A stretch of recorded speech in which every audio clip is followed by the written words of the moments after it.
Bom, nessa videoaula nós vamos aprender um pouco sobre a Marquee Tool, ou seja, o letreiro de seleção. Ela tem os seus 4 modelos.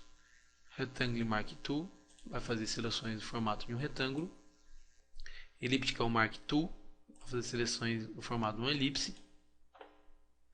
Single Row Marquee Tool, vai fazer o formato de uma linha de 1 pixel na horizontal, beleza? E a Single Column Marquee Tool vai fazer a seleção de 1 pixel na vertical. Bom, existem algumas opções aqui na Marquee Tool, por exemplo aqui. Essa aqui, cada vez que você clicar, ela vai criar uma seleção nova. Segunda opção, toda vez que você criar, ela vai adicionar a seleção. Essa terceira opção, ela vai subtrair a seleção.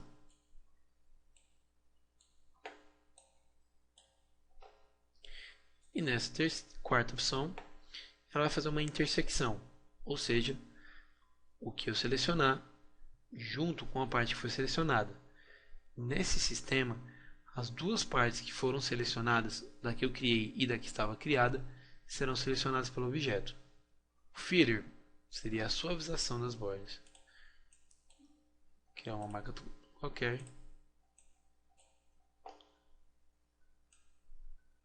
Vou deletar aqui.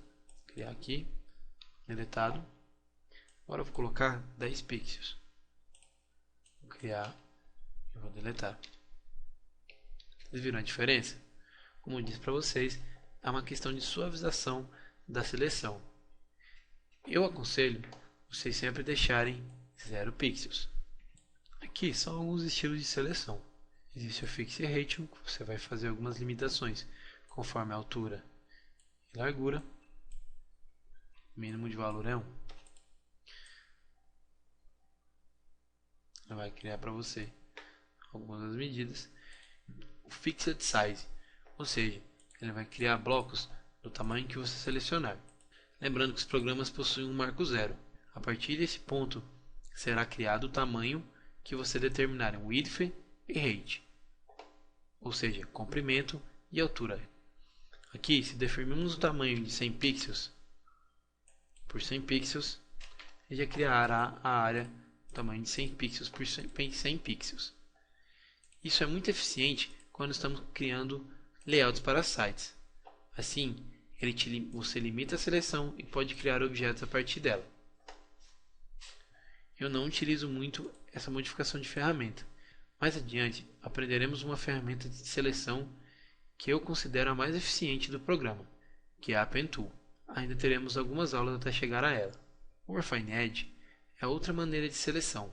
Você determina limites, propriedades e outros que te ajudarão a selecionar exatamente o que você quer na sua imagem. Isso vai ficar para uma próxima por ser um assunto um pouco mais extenso. Todas as outras ferramentas possuem basicamente as mesmas propriedades. A ferramenta Elliptical possui um anti-alias. Esse anti-alias, que enquanto aqui foi usado o anti-alias, ficou um círculo mais perfeito. E aqui do lado direito, onde não foi usado o anti-alias, ficou um círculo um pouco mais quebrado. Sem anti-alias, com anti-alias. Sem anti-alias, com anti-alias.